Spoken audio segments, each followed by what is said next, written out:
let's get into the best of baseball. The best of baseball is now what we call the news, okay? So I know that a lot of you out there get your baseball news from a lot of different sources. A lot of especially Foul Territory as well is one of them, our parent channel.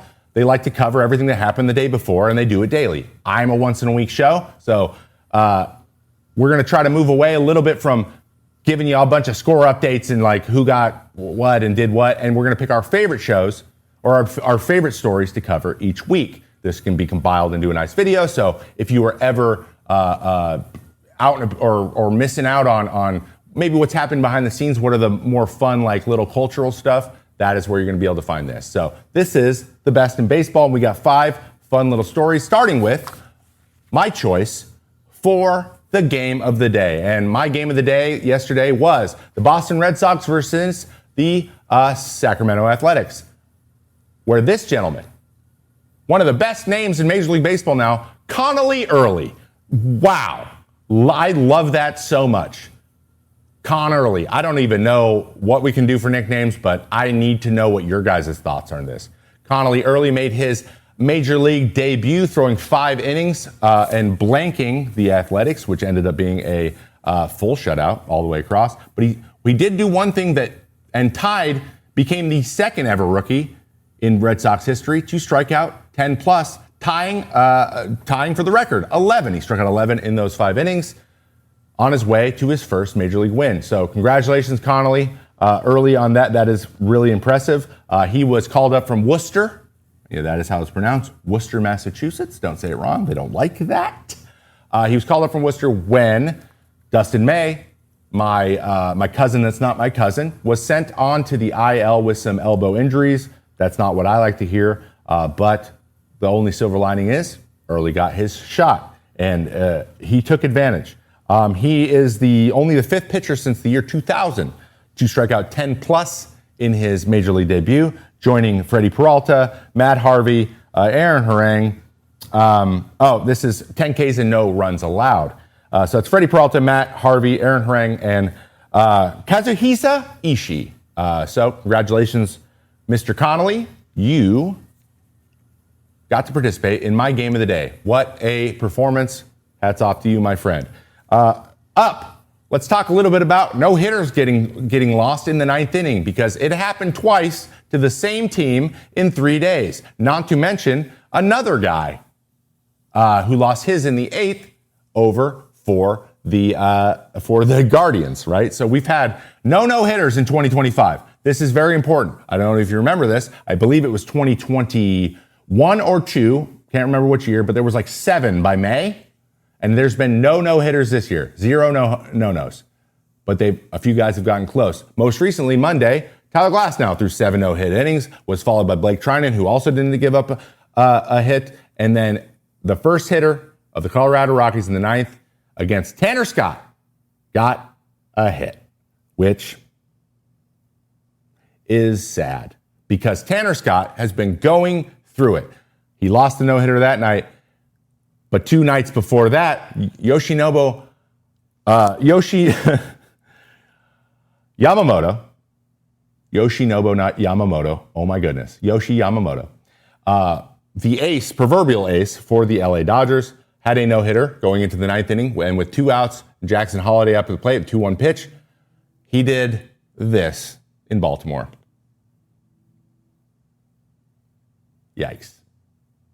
It's a deep drive. Andy Pages, a lot of people wanted him to try to jump for it, but I don't think he would have caught it either way.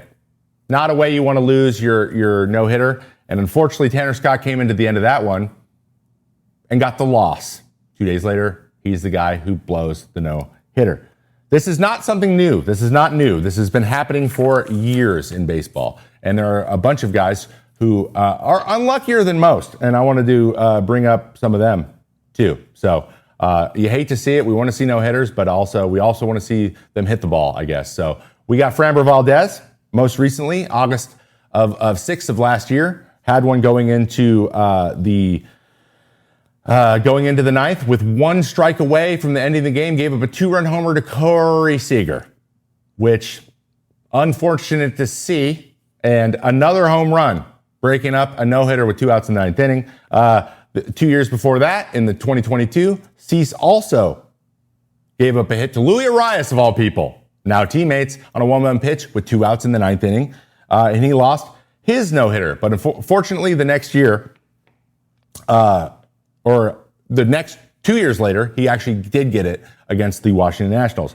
Then there's the Armando Galarraga one, which this is the main reason we have replay now. This is Jim Joyce here, messing this call up to ruin his no-hitter. Very clearly out by half a step there at first. I believe that's Lou Marson. And still doesn't have a perfect game on his career. This ruined a perfect game. That stinks.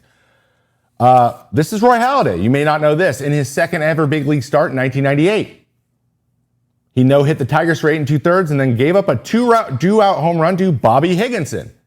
But never fear, he did eventually get his no-hitter and a perfect game later in his career, and his no-hitter happened to be against the Cincinnati Reds in the playoffs. I remember watching that in person. Not in person, live, while I was at the gym for some reason. Honorable mention, don't forget, never mind, we're not there yet. Dave Stieb, maybe the most unlucky guy on the planet. You may not know this, but 3 times he took a no-hitter in the 9th inning. September 21st, 1988, September 30th, 1988, back-to-back starts. He took no-hitters into the 9th and lost them both times.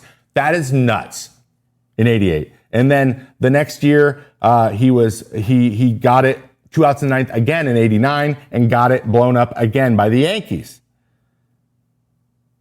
which is crazy. He also had another lost no-hit bid in 1985. So 4 times.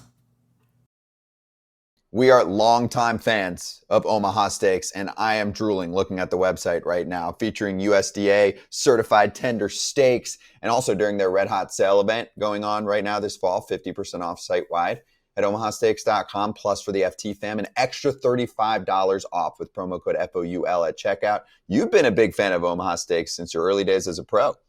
Brings me back to my low A-ball days, because we used to survive on this. We get a big order at the beginning of the year, cook them on our little electric grill, a can of peas, some mac and cheese. That was dinner for 4. We survived off Omaha Steaks. It still has a special place in my heart. You thrived. Well, you guys ate like kings. Yeah.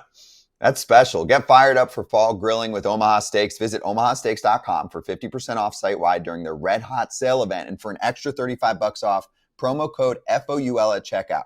50% off at omahasteaks.com and an extra $35 off with promo code FOUL at checkout. See site for details. Dig in.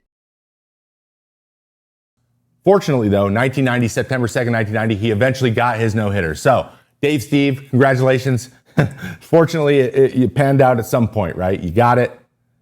But man, he's like the Buffalo Bills of pitchers, which just so happens to be the AAA team for the Blue Jays. Coincidence? Yes. Yes, it is. All right, an honorable mention real quick. We've talked about this before, but Rich Hill once became the second pitcher of all time to get into the 10th inning after throwing 9 no-hit innings. It was a scoreless game at that point. The first pitch he threw in the 10th, homer, walk-off. So imagine going from a no-hitter, 9 innings, you're doing something crazy because you only have 95 pitches, you throw 1 pitch, the game's over, and now you're like, wow, I got a loss. Wow, this sucks. So, it feels bad, but you know what? I was also part of a no-hitter. Don't mean to toot my own horn. It's actually a weird one, and the only one in Rochester Red Wings history. So what I'm trying to say is I did it. I started 3 innings, and threw 3 innings against the Durham Bulls. In Durham, we got rained out. 3 weeks later, I had been called up to the big leagues, and a man named Logan Darnell picked up the continuation of the game back in Rochester, where he threw 6 no-hit innings. So technically, a no-hitter was thrown, and I wasn't even there. And that is the only no-hitter that's ever been thrown for Rochester, which is a storied minor league franchise. So we got all kinds of weird connections to me going on today. Maybe that's because I wrote the show. Anyway, moving on from the no-hitter stuff, let's check in on Anthony Rizzo. Anthony Rizzo has decided to retire as a Chicago Cub. The Cubs have announced Anthony Rizzo will retire as a Cub and will be honored this Saturday at Wrigley as the club hosts the Rays. This was reported originally by Jesse Rogers of ESPN. Shout out to you. 36-year-old Rizzo is arguably one of the one of the most famous first basemen in Cubs history. He was part of the team in 2006. He caught the ball at first, throw from Montgomery, the pitcher. And he did the celebration when they eventually broke the curse of 108 years without a World Series. That was him. He caught that ball. Always remember him from stepping up in the box when he thinks a curveball is coming. One of the guys with the best smile in baseball, and we wish him all the best.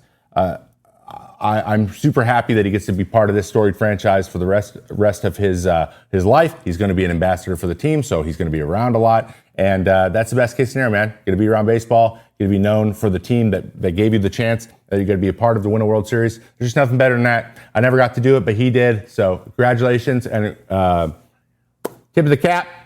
Round of applause at home. Everyone clap. Everyone clap for your career, Anthony Rizzo, and enjoy retirement, man. It is fun. Just don't get fat. That's my one recommendation. All right, a couple more pieces here. Bubba Chandler, highly touted prospect.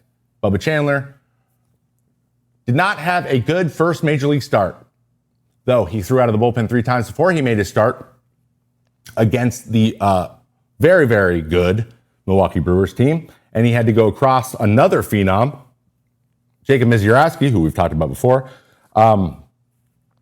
He got hit around a little bit. He threw 2 2/3 innings, giving up 9 earned runs, and the Pirates got routed to the tune of a 10-2 loss on Sunday. After starting his big league career with, I believe, 8 scoreless innings in the major leagues, he has given up 12 in his last 6 2/3. So if anyone knows about struggling in their debut as a starter, it's this guy. It'll be used as fuel, Bubba, and I'm still a big fan of his. I thought he would come up and give a little bit of a. I thought he'd come up earlier and give a little bit of a run for Rookie of the Year. That is not coalesced, but electric stuff. He's going to be just fine, but just kind of a sometimes guys are really good in their debuts, and other times they are not. All right, we are on our final part of the best in baseball, and I would be remiss if I didn't touch on this stupid thing that happened. A lot of you guys may know. This is known as Philly Karen, and there was a home run hit into the stands in the Marlins at the Marlins Park where the Phillies were playing the Marlins, and the ball bounced around. A guy ran over and caught it from a little bit down the row. He wasn't that close to it, but he ran down, got it, gave it to his son, and before he knew it, a woman came and yelled at him to give her the ball. Now, I'm not going to get on this woman because she's had enough of that, okay? But I will say, the etiquette is, if you don't catch it, you don't get it. And that's just the way it works. And if you do catch it and there's a kid around, you give it to them because it is what we call a core memory. It's called just being cool, being chill, being awesome, all right?